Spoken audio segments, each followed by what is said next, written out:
In this video, I'm going to share with you one of the most popular chord progressions that are used in R&B music. I'm going to give you some examples to work with, and if you watch until the end of this video, I'm going to provide you a bonus resource on other ways you can learn other chord progressions, even if you are a complete beginner, even if this is your very first video on how to learn the piano.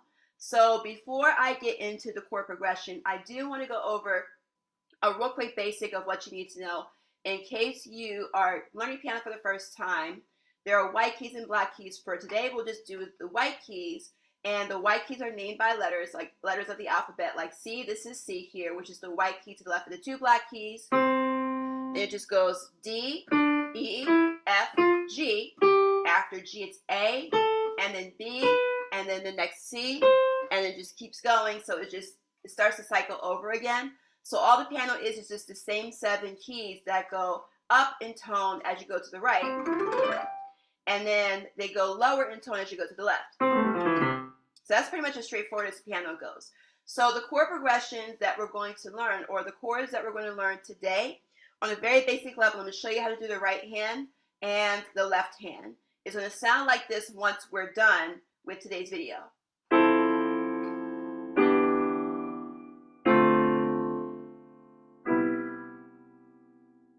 So it sounds very rich and it sounds very relaxing and neo-soulish type. So we're going to work with that today.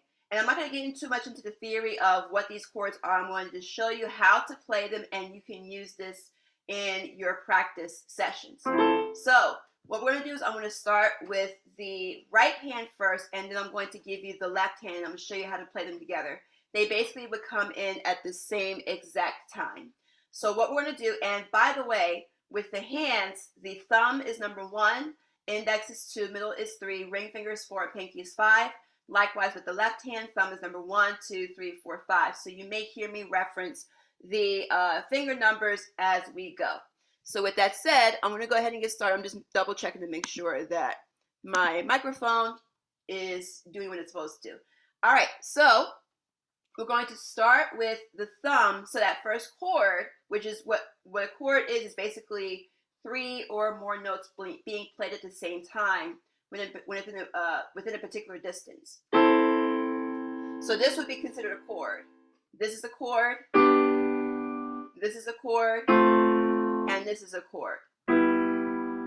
So you can play chords different ways. You can play them where all the notes that belong to the chord can be played at the same time, or you can break them up and arpeggiate them.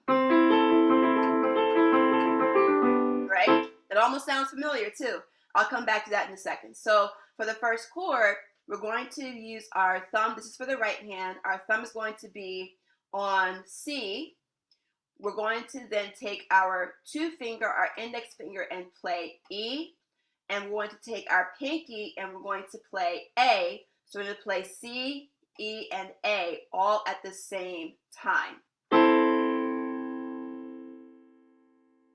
And all we're going to do, and there's a couple of ways you can look at this, is we're going to take each finger and we're going to move them down 1 key. So thumb is going to go from C to B. The 2 fingers are going to go from E to D, and the pinky is going to go from A to G. And we're going to get thumb on B, the 2 finger on D, and the 5th finger on G. So all we're doing is we're just stepping down a key for each of the chords. We're going to do the exact same thing. We're going to step down again, where our thumb is going to go down from B to A. Our 2 fingers are going to go from D to C, and our pinky is going to go from G to F. So now we have thumb on A, 2 finger on C, and 5th finger on F.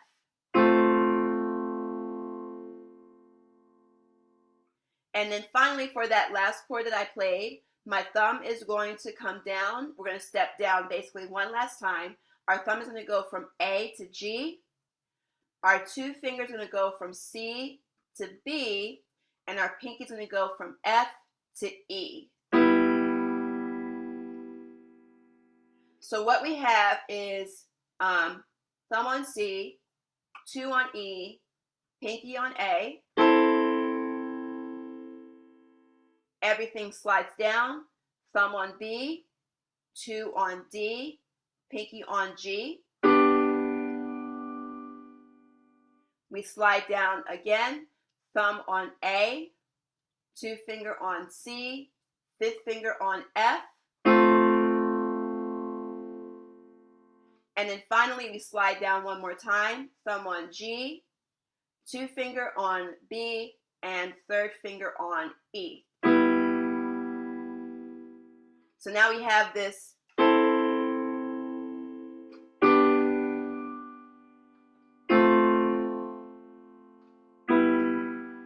right? And if you want to, especially if you're a beginner, you may want to take some time to practice the right hand by itself until you get really comfortable with playing these notes and transitioning from one chord to another before you add the left hand. So you can always break this video up if it's more convenient for you. Before I get into the left hand, I do want to bring to your attention that I do have a free piano in 3 steps video if you're a complete beginner and you want to get into or get your foot in the door when it comes to learning piano, and you want to get the 3 basics that you need to know to get started. That free video is in the link in the description box. You can sign up for it. That 3-step video is completely free, so make sure that you sign up for that video, click the link in the description box, and access it before you leave this video.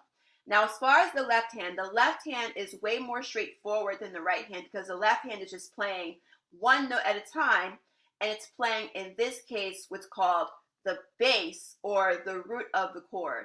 And the root, talking about the root, that's going to be for probably a different video. I need to write that down to make another video about the difference between the root and other components of the chord.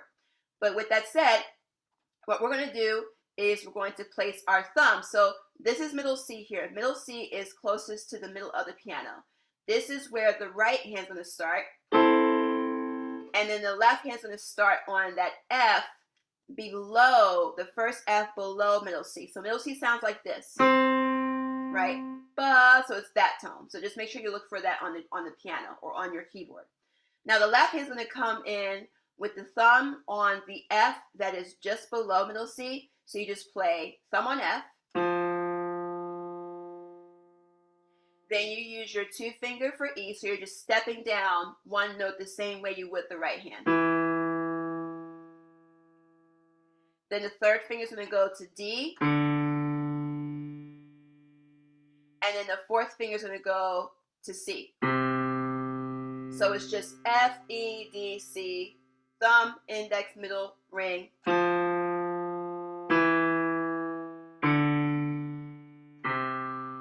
Right? So again, if you want to practice that for a little bit with just the left hand, because if you practice these separately, especially if you're just beginning, it'll make it so much easier for when you put both hands together. So if you want to take some time to practice these separate hands before you come back to this video where I'm about to show you both hands together, feel free to do that. So assuming that you've gotten the left hand and right hand down pretty well, I'm going to show you how to put them both together. So it's really straightforward again. They will both come in at the same time. So as the left hand's going to play the F, the right hand's going to play the C for the thumb, the 2 finger for E, and the 5th finger for A. So when you put the left and right hand together, that's when you're going to get that rich kind of sound. Right?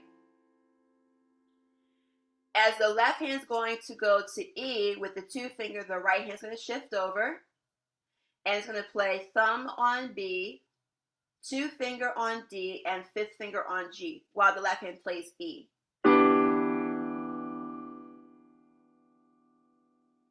As the left hand moves down to D with its 3rd finger, the right hand's going to shift over to bring the thumb to A, the 2 finger to C, and the pinky to F. So they'll come in all at the same time.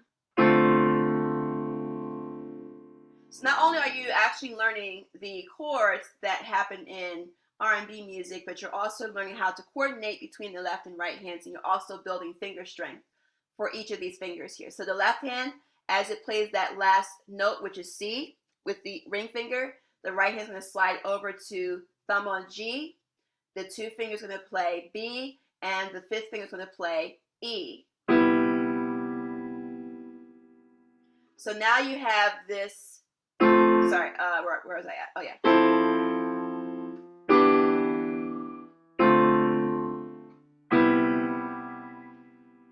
And some examples of how this chord progression is used in actual songs is, if you might have heard me play some arpeggios earlier, it might have sounded a little bit familiar. It's the exact same notes.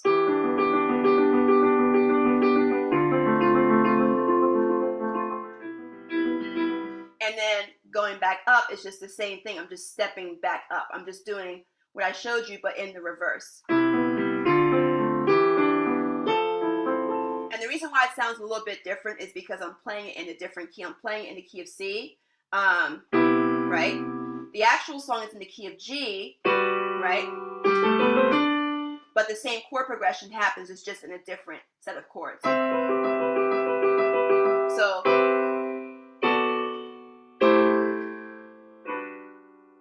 So same chord progression, but just adapted into a different key. Another example of what you can do, or another way that you can use this chord progression, is if you think of Lean On Me, right? Lean on me. Now, Lean On Me doesn't have 7 chords, or it doesn't have this type of rich chord to it, but you can definitely apply it if you wanted to give that song more of an R&B feel, right? So I would just start with the last chord that I showed you. I would start with that chord and then work my way up with the exact chord. So watch this. Lean on me when you're not strong, and I'll be your friend, right? So it can be applied that way, even when you think of Merry Christmas, right? Merry, or Silent Night, I'm sorry. Merry Christmas, right? To all of you. Same exact chords. So those are some examples of how you can use those chord progressions in actual R&B music, or how you can even convert songs of other genres into R&B music, which is where music and piano kind of gets fun. So I do have a video where I go over another type of chord progression that's very popular, especially in more modern music. I'm going to provide a link for that in this the top right, either top right or top left of this video. It should show up shortly. So if this was helpful to you, please like, definitely subscribe, turn on the notifications. That way you can stay updated with the videos that I come out with. As of right now, I do videos maybe once or twice a week, around that frequency. So make sure that you turn on the notifications bar for when I do these videos, and make sure that you share. And if you do have any questions or feedback, just put them in the comments section. I'd be more than happy to help you out there. So thank you for watching. I look forward to seeing you in a future video.